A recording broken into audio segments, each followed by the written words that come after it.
안녕하세요. 잘 지내시죠? 여러분 제가 누군지 잘 기억하고 있으시죠? 네, 오늘 제가 이렇게 공기 좋은 곳에 왔는데요. 여러분들이 나오지 못할 것 같아서 제가 이렇게 공기 좋은 곳에서 오늘 하나님의 말씀을 함께 나눠보고자 합니다. 오늘 하나님께서 우리에게 주신 말씀은 로마서 1장 24절에서 32절까지의 말씀입니다. 함께 성경책을 보고 읽겠습니다. 그러므로 하나님께서 그들을 마음의 정욕대로 정욕대로 더러움에 더러움에 내버려두사 그들의 몸을 서로 욕되게 하셨으니 이는 그들이 하나님의 진리를 거짓 것으로 바꾸어 피조물을 조물주보다 더 경배하고 섬김이라. 주는 곧 영원히 찬송할 이시로다. 아멘.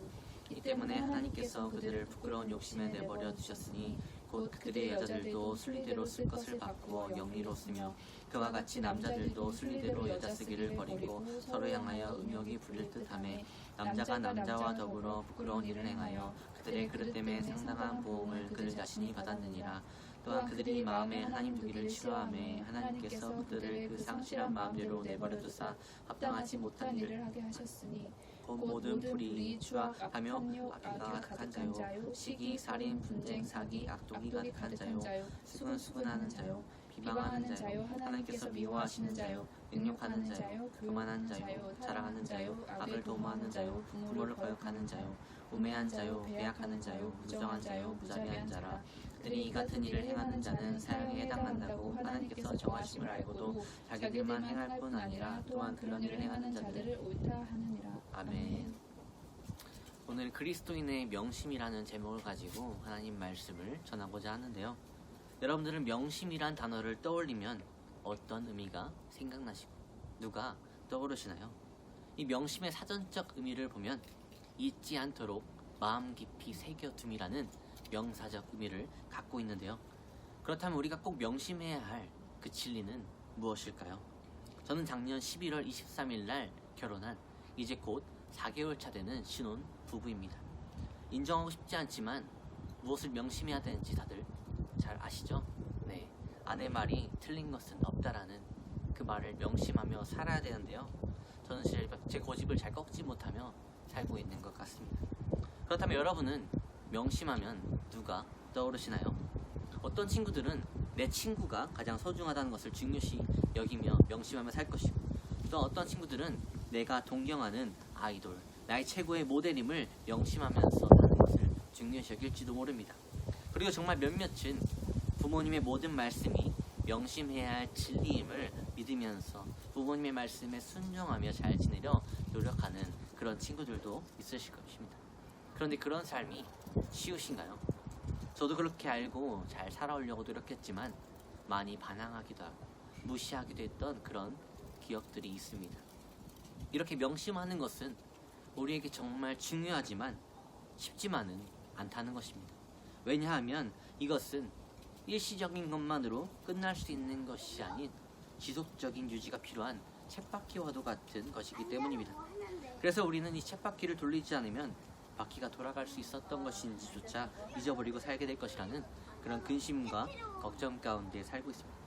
어찌 보면 끊임없이 노력할 수밖에 없는 이러한 현실이 소망이 없어 보일 수 있지만 우리는 이런 연약함이 있기 때문에, 이런 연약함 가운데 거하고 있기 때문에 우리 가운데 소망이 있음을 기억해야 합니다. 그리고 이 소망을 이루기 위해 우리가 명심함으로 놓치지 말아야 할 한 가지 진리가 오늘 말씀을 통해 지금 우리 앞에 놓여 있는데요. 어떤 진리일까요? 오늘이 사순절 셋째 주일인 그날인 것을 여러분이 기억하고 그 기억 가운데 살고 있다면 우리는 예수 그리스도가 나의 구원 되신다는 그 진리를 잊지 않음으로 마음 깊이 새길 수 있어야 합니다. 그리고 이것은 한순간의 고백으로만 끝나는 것이 아닌 우리가 사는 평생 동안 명심함으로 기억함으로 지켜내야 할 그런 진리라는 것입니다. 그렇기 때문에 우리는 이 진리를 통해서 하나님의 뜻을 헤아릴 수 있는데요. 그 뜻을 살펴보면 이와 같습니다. 예수님은 하나님의 독생자이십니다. 우리는 그 하나님의 피조물된 자입니다. 그렇지만 우리는 피조물된 자이지만 동시에 죄인입니다. 하나님은 죄인된 우리였지만 그럼에도 불구하고 우리를 포기하지 않으셨습니다. 그래서 예수님의 십자가로 새 생명을 얻는 그 부활을 우리로 하여금 경험하게 하셨습니다.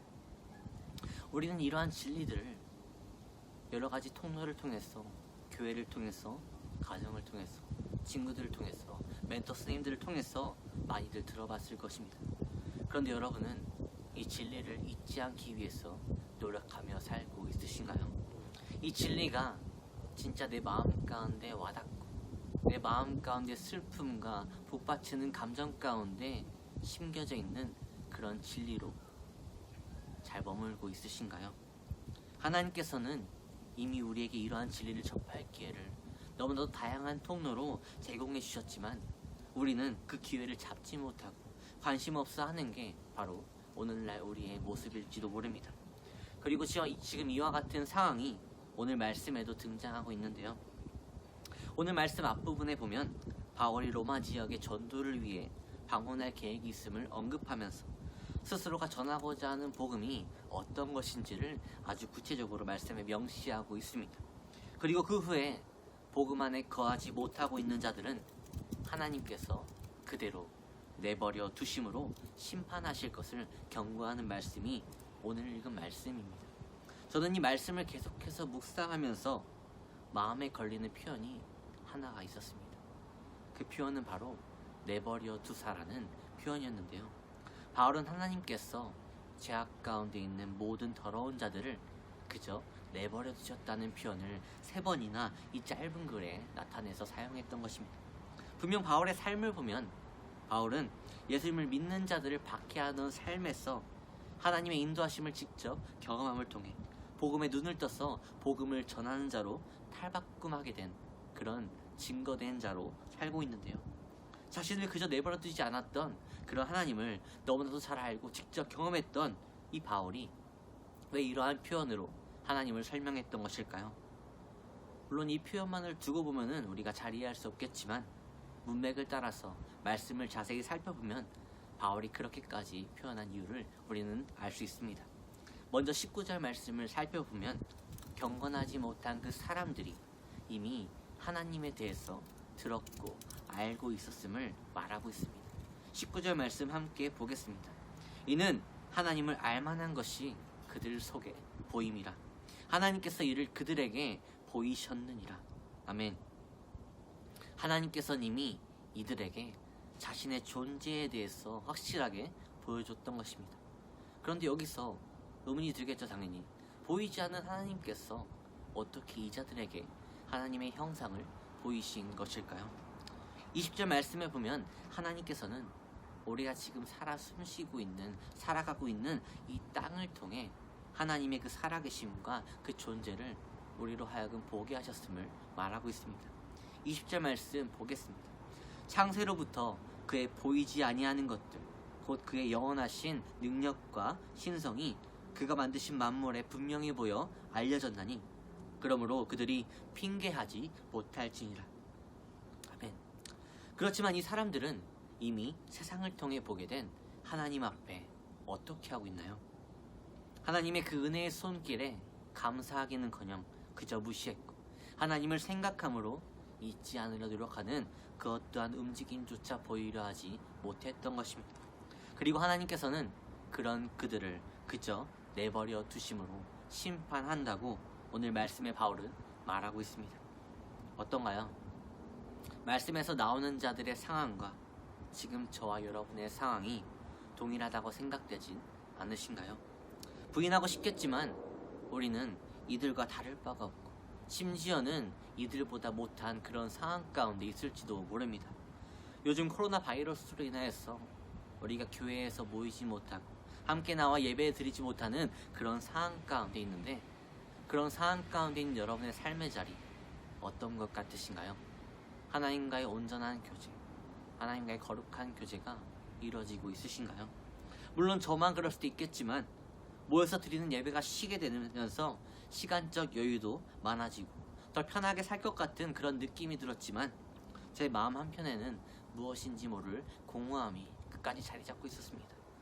그리고 그 공허함을 홀로 열심히 말씀도 보고 기도함으로 나아가려고 채워보려고 했지만 채워지지 않는 그 모습을 보면서 스스로의 연약함을 돌아보게 되었고 교회라는 그늘 안에 나의 믿음의 연약함을 내가 숨기며 살아왔다는 것을 반성하면서 고백함으로 나아갔던 그런 한 주를 살아가고 있습니다. 여러분도 저와 마찬가지로 이런 이때, 함께 모이지 못하는 이때에 교회의 그늘 안에서 내가 믿음이 충만하다고 착각하며 살았던 그런 연약한 스스로의 믿음을 돌아볼 수 있기를 소망합니다. 예수님이 나의 구원 되신다는 그 진리를 내가 명심하지 못해서 매일 세상과 타협하며 살아오진 않았는지, 연약한 죄인 된 삶이 지금 나의 삶은 아니었는지를 우리가 돌아봄으로, 인정함으로, 회개하며 나아갈 수 있어야 한다는 것입니다.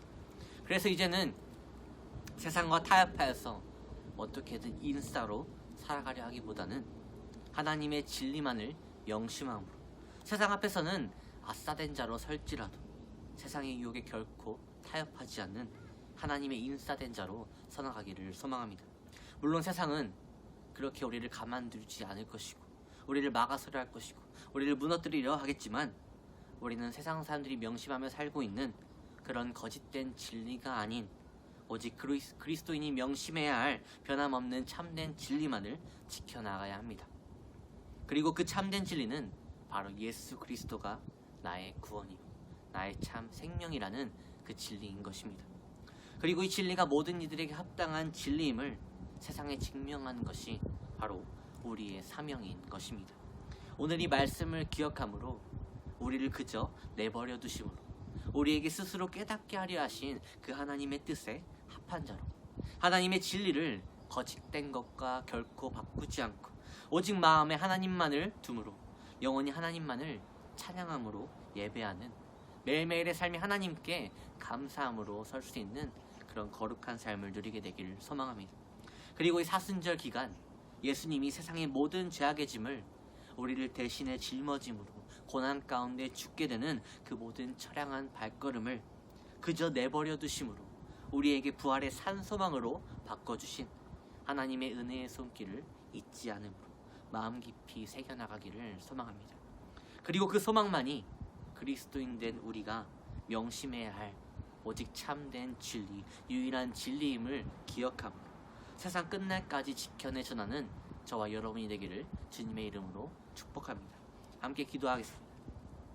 사랑의 주님, 오늘 말씀을 통해 그리고 내 앞에 주어진 이 상황들을 통해 나의 믿음 없는 연약한 모습을 돌아보게 하심 감사합니다. 이 시간 나의 믿음을 돌아보는 가운데 내 안에 심겨진 복음의 씨앗이 제대로 된 복음의 씨앗인지, 내 마음밭에 잘 심겨져 있는지를 다시 점검함으로 진리 안에 소망을 누리는 것을 그리스도인의 명심으로 삼아 살아가게 하여 주시옵소서. 이 모든 말씀 우리를 위하여 낮은 곳으로 오신 예수 그리스도 이름으로 기도드립니다. 아멘.